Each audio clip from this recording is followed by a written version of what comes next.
घरात पाळले जाणारे हे प्राणी बनवतील घराच्या मालकाला करोडपती.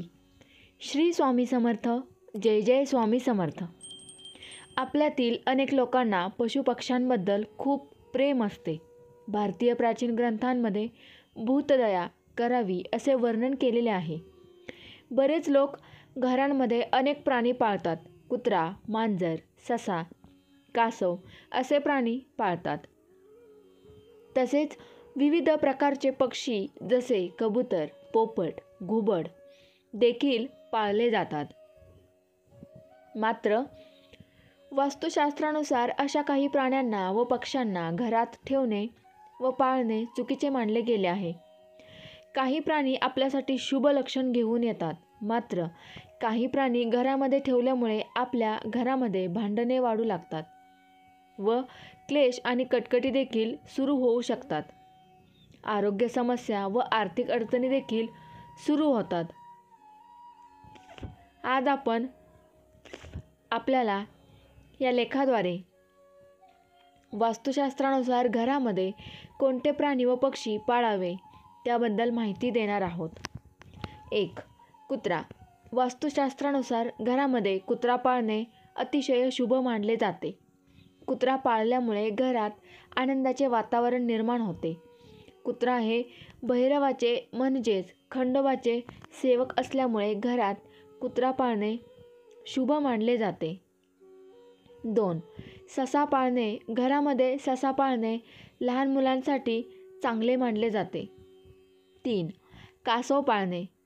विष्णुदेवाचे प्रिय असलेले तसेच लक्ष्मी मातेला देखील आवडते असलेले कासव घरात पाळणे खूप शुभ मानले जाते. त्यामुळे घरामध्ये संपत्तीची वाढ होते व घरामध्ये ऐश्वर्य नांदू लागते. आपण कासव पाळण्याऐवजी तांब्याच्या कासवाची प्रतिमा देखील घरामध्ये ठेवू शकतो.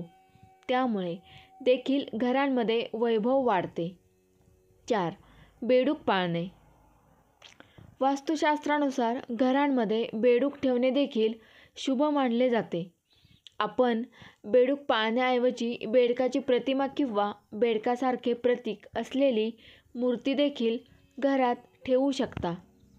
5. पोपट पाळणे. घरामध्ये पोपट पाळणे अतिशय शुभ असते.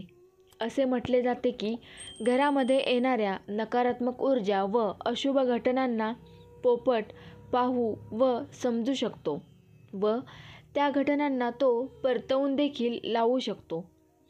6. कबूतर. घरांमध्ये कधीही कबूतर पाळू नये. कबूतर पाळल्यामुळे घरामध्ये दारिद्र्य येते व घरामध्ये कलह निर्माण होतो. वास्तुशास्त्रानुसार कबुतराला घरात ठेवणे अशुभ मानले जाते. 7. घोडा पाळणे. घरात घोडा पाळणे हे वैभव व ऐश्वर्याचे प्रतीक मानले जाते. घोडा पाळल्याने श्रीमंतीत वाढ होते. मात्र प्रत्येकाला घोडा पाळणे शक्य नसते. अशा वेळी घोड्याचे प्रतीक किंवा चित्र घरात लावणे देखील शुभ मानले जाते.